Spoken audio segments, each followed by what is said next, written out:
All right, hello everybody. This is Upper Middlebrow as a video and a short video. And Chris and I are joined by Lindsay LaJoie, who reacted to the fact that we put out an episode about half of Neuromancer on social media in a very fascinating and interesting way. And we wanted to learn more. So Lindsay, welcome to, it's not quite the show, but welcome to us. And do you want to just talk about your recent foray into Neuromancer, the William Gibson novel from 1984, and how that went? Yeah, I saw your post about it when you guys did the podcast, and I think my reaction started with, "Oh my God, this book." And I want to, before I even say my reaction, kind of defend myself a little bit here. I didn't finish the book, and that's actually a really big deal for me because even if I'm not enjoying a book, I'm pretty meticulous in the books that I pick out, and I'm pretty committed to reading them. And even if I hate them, I could really get on board with a hate read. Like I really enjoy a good hate read, and I'll just flip it angrily all the way to the end. So this was the first time I DNF'd a book in a couple years. So it was just, Wait, you just breathed. You breved. yeah, I took a breath. No, I took no, a I breath. breved. You Oh, sorry, I thought I was speaking millennial. You breved did not finish for people who don't know that acronym. oh, What I'm so is sorry. what Yeah. is breved? Brev is a brev Abbreviated. for abbreviated. How deep can the abbreviations go? It's I'm just Like, I'm now abbreviations all the I'm way the down. millennial translator. I'm geez, translating from can you use it in a sentence? Other I just breved I just breved no wait. Um Lindsay just breved did not finish to us got it. is a sentence that is both true and an example. Do you think we can launch like a version of this for acronymed? I just nimmed that. What is nim? Sorry. Oh, Well, nimmed. Yeah, no, it's a good acronyming. idea. Yeah. Yeah, Breving and nimming are very similar. So we can nim yeah. it. Now I have heard so I think Lindsay, you are a millennial. We are I both am. young Xers. I've heard both the pronunciation brev and breve. Do you have a preference? I like No, this is fascinating. This is almost kind of like old man yells at cloud. I've never this heard is fast. fascinating. I've like never heard any of this. Um, You've never heard of a no, brev. this is getting so bad. No. You Oh didn't know man. about brevs? No, bruh. No cat. You can't brev no. You This is can't. so It's painful. hard to brev one syllable words. Yeah, is shaking one's head a brev? Don't. We're Yeah, getting we're I getting know deep tonight. we're like Yeah. one step away from Heidegger, you know. It's really it's video. Everybody could see us shaking our head Just to that brev. deeply sighing. Yeah. I appall for interrupting. I jize for interrupting. for erupting. So continue with your DNF store E. So, anyways, I DNF'd it. And I want to say I got probably 2/3 of the way through. So I was able to follow that whole first half of the reaction with your guys' first part of the podcast, which is fascinating. I was really interested in the brief discussion of pronouns. But that aside, I agreed with both of you in terms of everything you were saying. Like, I wouldn't say, "Oh, Jesse, you're wrong." I just was fascinated that you came to that conclusion. I mean, every point that you both made, I was right on board with it. But I really agreed with Chris that this was the parable of the bad dungeon master. To me, reading Neuromancer was like two different things. There's this Italian song from the 1970s, and I forget the singer's name. I want to say it's like Adriano Silano or something like that. And the song itself is gibberish, but it's constructed in a way that mimics the syntax and the cadence and the phonetics of English, American English, kind of like James Brown. So you listen to it and your brain is just disoriented. It keeps trying to grab it and make sense of it because it sounds like English. but it's not. It's just gibberish. I used to play this in AP psychology when we would do language because it allows English speakers to experience what English sounds like as a foreign language. That's what reading Neuromancer was like. I know these are words and I know these are sentences, but nothing is getting absorbed or coming through. It was as though every third sentence got deleted from that novel. And there was this hop skipping narrative that if you just kind of squinted a little bit, you could put together. I think, Jesse, you said you'd read it. This was your third time reading it. And so I was listening to you and I'm like, wow, there's so much that I just didn't get. But that's the thing is if you have to read a book 3 times to get it, I think that's 1 time too many. 2 I'll allow. 3 is just too much, and I couldn't even do 1, and I was so burned by that. I really felt defeated. I mean, I made it through Pynchon, and Pynchon tortured me with a slim 125 pages or something. And I think I got to about page 150 of Neuromancer, and I had nothing. It was like trying to pick up water, and it's just slipping out of your hands. I'm like, I got nothing here, so I put it down. So I think the song that you're talking about, I'm gonna just quickly try to. I think I know what you're talking about, and it goes something like. Okay. Yeah, and he's like the music video. He's in a classroom of kids or adults, and they're all doing this really awkward, like da da da da da da da da. Yeah, that's exactly it. I do this with French. I'll be like,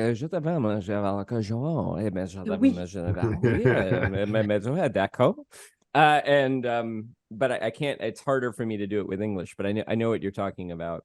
Yep.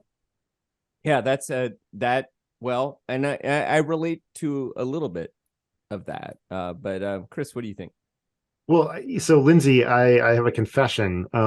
Your post about Neuromancer gave me permission to get to my reading of the book. Because you had put your post up about Neuromancer before we did our piece on it. And I read it, and I just remember the section of your post that was like, there are things that happen in this book. William Gibson isn't interested in telling you what those things are. And I'm generally a fairly credulous sort. And that's kind of the role. Jesse and I talked about that at one point. As a journalist, he is trained in great questions and skepticism, and is this working? And as a coach, like, my job is to be like, everything's great. Like, let's let's turn this negative into a positive somehow. Bill, you're good at obfuscation. You just you've got a reality there, but nobody understands it, and that's your superpower. You're doing really well at it. Yeah. And I read your post, and I was like, you know what? Just because it's a published novel with like a long history of ardor doesn't mean that I have to just kind of like go along with it. And my memory of reading it the first time when I was 17 was like, I'm entranced by this world, but I really don't know what's happening. I thought that in this reading that would change. And like you said, I feel like I have a better sense of what happened in this novel than I did the first time I read it, but I felt like I was watching it through like a dark lens. I couldn't get there. You know, like there was something excluding me from it, sort of the way that you're talking about, that every like third sentence had been removed from it. And yeah, I probably will read it a third time to see if it is the third time's a charm with it. But yeah, so your post is the thing that sent me in the direction of the reading I ended up with. Oh, that is good to know. Yeah, it's always almost an anxiety. You know, are we allowed to criticize the greats? And I was actually very excited to read Neuromancer because it casts such a shadow. And I had also just finished Fall of Hyperion. So I'm not averse to the cyberpunk genre. I mean, with Cowboy Gibson as a sort of cameo, right? Right. Like, there's a little mini Neuromancer in the middle of Hyperion. Yeah, and mini for Hyperion is like 300 pages. So, I mean, I was on board for the cyberpunk plot. I'm here for it. And so when I actually finally picked it up, it really definitely felt like the Emperor has no clothes moment, which if I recall, I even think I used this on some criticism of another author who I know Jesse's very fond of, so I will not mention the name. I'm intrigued now. Oh, I think I know who you're talking about. Yeah, we had a friendly disagreement on your Bookstagram. Yeah. Well, no, we'll talk about that one later. I mean, so my reaction here is that I am empathetic and sympathetic to both of you, and I'm wondering what's going on that gave me a little more ability to overcome the thing that you're talking about, because I definitely think it's there. But I think that Gibson does provide most or all of the information you need, but I think it's hard to pay attention to what is the relevant information and what's not, because there's a lot of stuff that he's kind of throwing out at you. And I often miss subtext, and I often miss stuff. I was listening back, Chris, to our third or fourth episode about the talented Mr. Ripley, and I remember being like, oh, I read this before. This time I read it, I think there is maybe a very subtle subtext that Tom Ripley is gay. And then listening back to it, I'm like, subtext? Like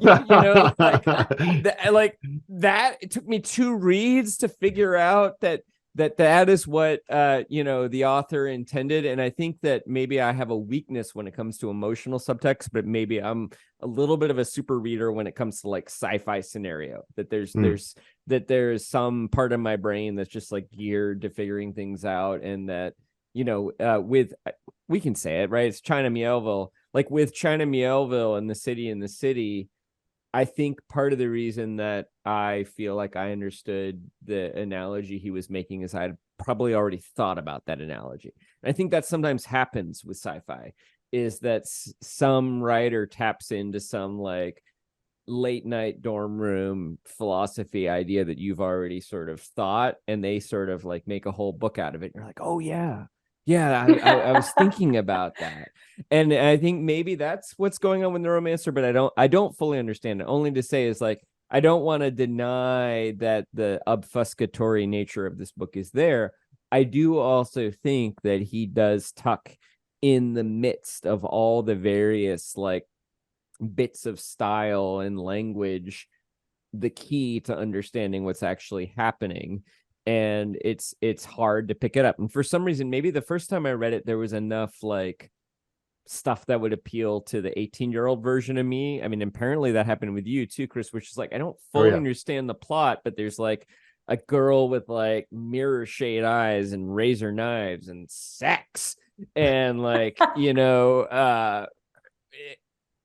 space, drugs, and drugs, and like that ninjas. kind of that ninjas, yes, and that like rastas, and that those things like get you through, and then you get to the other side of it. And all of this to say is like in our actual podcast episode, I do a close reading of the Faulkner book, The Light in August, and a part of Neuromancer that I think similarly there is like there are a few sentences where you're given the clues, but man, they are hard to pick up, and you wouldn't necessarily pick them up unless there was some kind of external, like, this is a good book, you should pay really close attention, like unless you had somebody pointing directly at that. So I think that's going on, and I don't know, there's a dilemma there, because that should not have to happen, and yet there is a great reward when it happens. So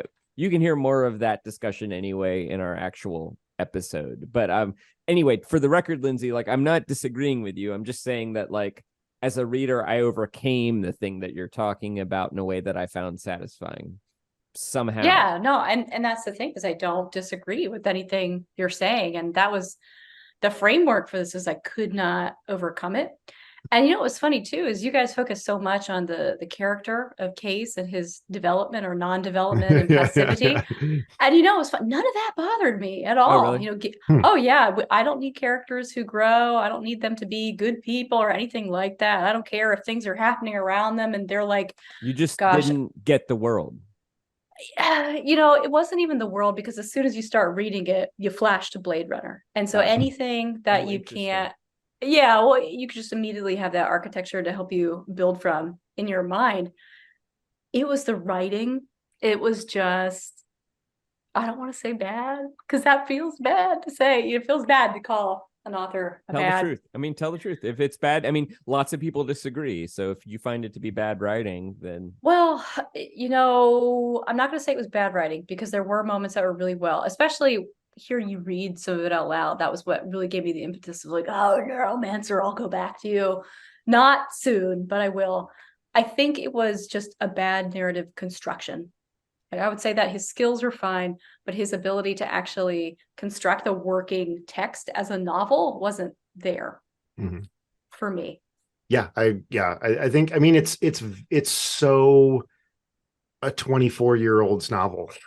he's 32. You know, he was 32. Was he 32? I thought he was 20. I thought, yeah, but still, like, first novel, young, hasn't written a novel yet. Like, 32 is the new 24. Of course it is. Yeah. It's all, it doesn't, it's all dada. But we both did think it improved in the second half. Yeah. And there are sections of like, there are some like really lyrical sections. And then there's one section that we did a close reading on that's just a series of clunkers. Chris gets very English teachery on this one section. Oh, I'm excited. I think you will enjoy it, Lindsay. The best part is I haven't read it, so I get to just show up and be like, let's go. Oh yeah, let's just tell me what's in the second half of this book. I want to give Lindsay a chance to kind of chat as we're starting to wrap up. I've at least one question for her. You said that it will be a while before you pick it up again and try again. What do you think will be the thing that gets you over the hump to pick up the book again? For me, it's the trust in other readers, which I think is a fundamental part. If you define yourself as a reader, I mean, books are such a huge part of my life, and you just don't have the time to vet every book yourself. So, confession, I put down the 5th season the first time I started it. Couldn't get into the world. There was the second person narration. It's just not working for me. So I set it aside. But I think if you're really going to read literature and really try and push yourself into new genres and exploring things that are outside your comfort zone, you have to trust other people. And I knew that this book had just won so many awards. It came recommended by 2 friends who'd never steered me wrong. And so I knew there has to be something there. And I'm just not ready to see it now. And I think it's also important that readers admit that when they're just not ready or outclassed by a book. Yeah. So the thing for me of why will I come back to it? I think it's got to have something that has stood the test of time to have had the influence it has had. And I'm willing to admit that I probably just wasn't ready to see it in this reading. And oftentimes it's, turning to podcasts and listening to what are people saying about this, or let me go to Reddit and just experience the text. Like, thanks, Reddit. That's really helpful. So I'll find the right gateway, and I'm just going to try a different door into the text, because I just ran right at it and I just hit a wall. So I think maybe next summer, when I come around to my 3rd summer of sci-fi, I'll slip it back in there and be like, okay, round 2, here we go. Jesse, I have a question for you that might help Lindsay get back into it. I think Blade Runner is like cyberpunk adjacent, but I don't think it's like this, because like you and I, you recognize the world from Cyberpunk the game. I recognize the world from Shadowrun the game, which I think are much closer in mood and atmosphere than Blade Runner is. Can you think of a different work of like a different movie that would be a helpful way in that's more cyberpunky than Blade Runner? Oh, that's a movie. I mean, well, you can't suggest Johnny Mnemonic. The Matrix is philosophically treading the same ground about what's real and what's not real. A movie. Man, well, the movie I would suggest is Raoul Walsh's High Sierra. to me, the story is this old like crime noir, it with a lot of slang. And again, like sort of like, it's like, I mean, to me, it reminds, or Les Dulots by Jean-Pierre Melville. Like, to me, it reminds me of watching a French noir where the characters are speaking in sort of like criminal slang, and they're vulnerable, but they're not showing a lot of themselves. But then ultimately loyalty becomes very important. Oh, I think we just dropped. Oh, we lost Chris. Oh no. Lindsay, you're still there. Is Chris there? I don't see him. Uh-oh. Well, we'll give him a minute to come back. I think we have to wrap at that. Weird that I just compared Neuromancer to Les Dulots. I had no idea that question was coming, but I think it holds up. Have you ever watched? I believe that China Miéville took his. Was he born China Miéville? I think he may have took his surname from Jean-Pierre Melville, the great French noir director, who also was not born Miéville, and took his surname from Herman Melville, the great American novelist. I don't know if that's true or not. All right, Chris is coming back. And it's funny that you brought up noir, because again, not to run back to Hyperion or Fall of Hyperion, but that's the whole cyberpunk plot, is you have the noir detective, hard-boiled, tracking down the techno core. So I've been there. I'll go back there. Yeah. Well, yeah. I mean, but it is, I think your point that you made earlier was really, really important, is that they're probably the social aspect of reading is actually really important, and that there are writers who I have certainly given another chance to, or books I've given another chance to, because of somebody I trusted's recommendation, or because they're in the literary canon. And sometimes it makes me worry about those writers who didn't make it, but also might be worth going back to, that there might be books out there that would also reward a third reading in a similar way, but not enough people are clamoring for that, and they sort of missed that. Chris, are you with us? I'm back. I don't know what happened, but I don't know the movie that you recommended, though. I'm sure our listeners do. Jean-Pierre Melville made Le Samurai. He made a bunch of films in the 50s and 1960s in France that are mostly told from the criminal's perspective. And there's two kinds of noir, right? There's detective noir and there's criminal noir. Mm-hmm. And they're all about these sort of tough, not very expressive characters for whom sentimentality becomes their greatest weakness as they're trying to pull off crimes. And I think there's a little slice of that in Neuromancer, but I agree. Neuromancer is trying to do too many things. So it has that, but it has a lot of other stuff going on. All right. Well, Lindsay, you got to get off to a soccer game. Is that what I hear? Oh no, I had that on Monday. No, I need to just relax. You just need to relax. Yeah.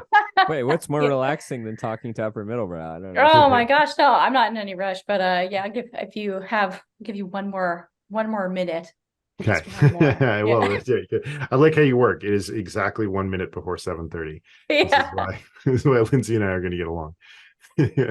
Jesse and I have a very old joke that a minute for me lasts about 50 seconds, and for him it lasts about 70 seconds. And it's good. We make it work because it averages out to a minute. Oh, you guys, that's perfect. I don't remember that joke, but give me a minute and I'll give me a min and I'll try to remember it. Give you 70 seconds. Give me a min, I'll try to remember. Oh, God. Gross. Well, you all can hear how Jesse and I came down on the book's second half in our upcoming episode, which is due out this Thursday. You can find that at uppermiddlebrow.com or your favorite podcast app.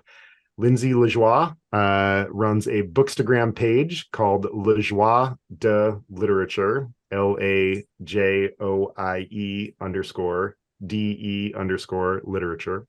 It is full of great book recommendations, impressions from reading, and super impressive photography. It looks great. You should all go listen to it and follow.